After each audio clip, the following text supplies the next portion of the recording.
Kita sudah di segmen akhir dari dialog kita di Lanstok kali ini. Pemirsa, saya ke Pak Frits dulu. Harusnya untuk tingkat partisipasi itu kan menjadi gambaran untuk demokrasi kita, khususnya untuk pemilu-pemilu berikutnya begitu, untuk semakin mengedukasi masyarakat bahwa sekecil apapun suara kalian tuh harusnya sangat berpengaruh untuk kepemimpinan di daerah itu sendiri.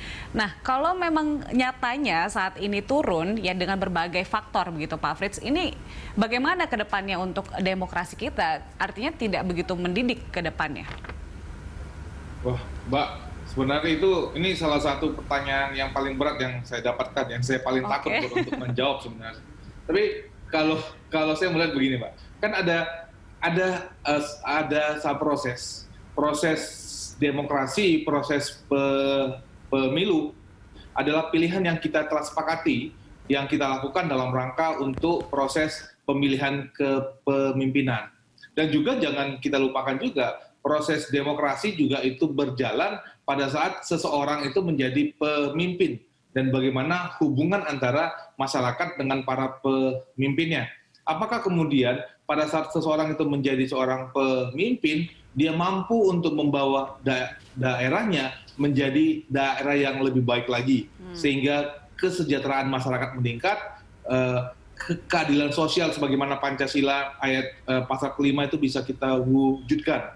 Jadi saya bisa melihat bahwa proses demokrasi kita sedang berjalan, dimulai dari proses pemilihan, kemudian bagaimana nanti kemudian proses governance yang dilakukan oleh seorang kepala daerah, dan kemudian pembuktiannya pada saat dia dipilih kembali, apakah masyarakat sepakat dengan apa yang sudah dilakukan atau melakukan penolakan terhadap kepada seorang kepala daerah.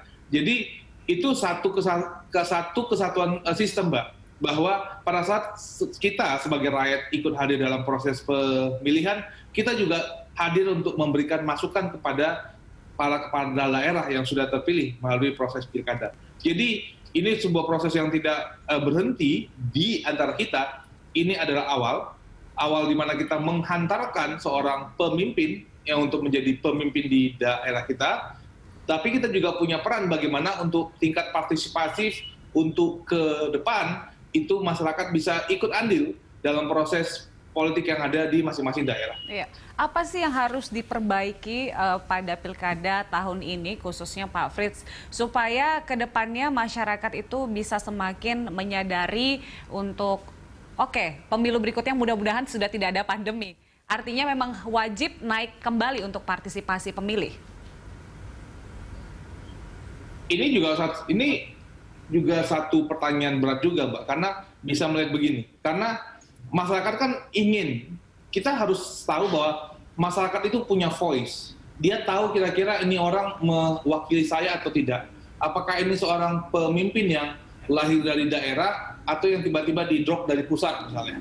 Masyarakat bisa melihat itu. Ataupun misalnya bahwa ini kepala daerah, selama dia jadi kepala daerah, dia tidak melakukan apa-apa. Jadi peran berbagai pihak, misalnya peran dari partai politik untuk bisa menciptakan kader-kader yang terbaik, yang dari bottom up, masyarakat juga punya hubungan, bukan saja hubungan kepada para fungsionalis partai politik, tapi juga hubungan kepada masyarakat, sehingga adanya hubungan emosi antara calon kepala daerah dengan masyarakat, sehingga masyarakat itu menjadi bagian daripada konstituen, dan masyarakat bukan tidak merasa hanya dibutuhkan pada saat pemilihan saja. Itu satu sistem.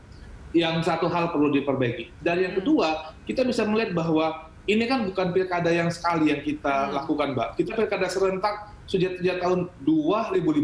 Seharusnya mengenai kotak suara yang ada beberapa temuan kotak suara yang masih terbuka pada saat dibawa ke KPPS, adanya logistik yang kurang, ada formulir yang tertukar, kemudian ada form salinan, atau misalnya rekapitulasi di kecamatan yang terhambat karena harus pakai manual dan tidak ada form yang manual. Artinya adalah kita harus bisa melihat konteks keindonesiaan kita, dan sebagaimana layaknya kita harus tahu bahwa the devil is in detail, maka hal-hal yang bersifat formulir secara manual, kelengkapan kertas suara, kemudian itu penting. Dan yang ketiga, kita juga jangan pernah melupakan bahwa masyarakat merupakan komponen utama dari setiap pemilihan. Ya, kita perlu membangun SDM, ya kita perlu membangun teknis, tapi engagement kepada masyarakat, bagaimana masyarakat bisa tahu bagaimana prosedur. Karena begini Mbak, kalau kami masih menemukan misalnya di beberapa kasus seperti di Sumatera Barat dan di Jambi, kertas suaranya itu bukan dicoblos, tapi dicontreng. Padahal adanya sosialisasi untuk membawa pulpen sendiri masing-masing, itu kan supaya rangka untuk mencegah supaya tidak ada penyebaran COVID. Tetapi banyak kertas suara yang kami dapatkan di Sumatera Barat dan di Jambi itu tidak dicoblos, tapi dia dicontreng. Jadi dia lingkari atau saya memilih ini. Artinya adalah proses pendidikan politik kita kepada masyarakat untuk bagaimana cara untuk mencoblos yang benar, ternyata itu masih perlu untuk kita lakukan terus-menerus sehingga kita bisa memperbaiki sebuah lini, baik bagaimana proses penyelenggaraannya, bagaimana ketersediaan calon pemimpin yang memang memiliki hubungan dengan masyarakat. Dan yang ketiga, masyarakat juga perlu kita didik sehingga tahu bagaimana cara memilih yang benar. Oke, artinya memang untuk KPU nggak boleh lelah ya, dan semua pihak nggak boleh lelah untuk tetap melakukan sosialisasi hal-hal dasar terkait dengan pemilihan ini, ya kan? Oke, saya ke Pak Alwan. Nah, menurut Anda untuk dampak terhadap demokrasi kita dari partisipasi pilkada tahun ini seperti apa, Pak? Ya. Yang pertama Mbak, saya ingin mendiskusikan satu bahwa partisipasi dalam demokrasi elektoral itu tidak hanya diukur dari angka-angka. Jadi tahapan pilkada itu banyak, ada 9 atau 12 tahapan. Tetapi kenapa partisipasi hanya diukur pada hari H saja? Kenapa partisipasi tidak diukur dari tahapan-tahapan sebelumnya? Maka kemudian partisipasi juga harus diukur dari sejauh mana orang ini mau memantau, orang ini mau melaporkan dugaan pelanggaran, orang ini mau mengawasi. Karena hakikatnya partisipasi itu adalah milik publik untuk mengawasi, memantau proses pelaksanaan tahapan demokrasi elektoral itu. Dan yang kedua adalah partisipasi itu ada satu keyakinan dari seseorang ketika dia terlibat dalam pilkada, maka ada keinginan bahwa ada kepentingan dia terwakili dari dia menggunakan hak politiknya. Maka kemudian ketika dia sudah berpartisipasi, maka kebijakan kesejahteraan itu harus mewakili atau harus berprioritas kepada masyarakat pemilih. Jangan kemudian ketika dia sudah berpartisipasi, tetapi tidak ada kebijakan kesejahteraan berpihak kepada masyarakat.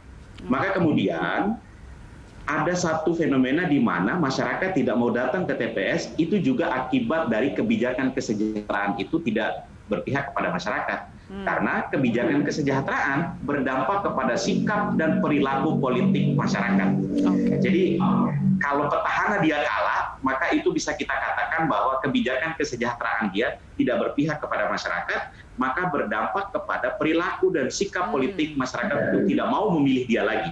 Nah, itu yang kemudian harus kita perhatikan sehingga para politisi, para partai politik, dan para kandidat yang sudah merasakan kemenangan atau kemudian merasa terkalahkan atau dia masih mengikuti proses rekapitulasi, mari sama-sama jangan kemudian hanya memaknai pilkada hanya sebatas mengkuantifikasi angka-angka, lalu mengklaim kemenangan, lalu merebut kekuasaan, dan masyarakat tidak dilihat lagi pasca pilkada.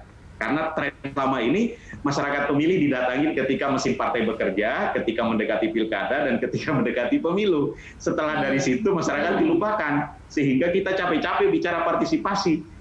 Mestinya partisipasi itu tanpa pilkada, tanpa pemilu harus dijalankan proses voter education-nya, potret pendidikan pemilih harus dijalankan. Sehingga partisipasi tidak hanya dijalankan menjelang pemilu atau menjelang pilkada, tetapi hakikatnya adalah partisipasi harus dibangun dari jauh hari sebelumnya sehingga masyarakat punya kesadaran bahwa inti dari demokrasi elektoral adalah kesejahteraan masyarakat.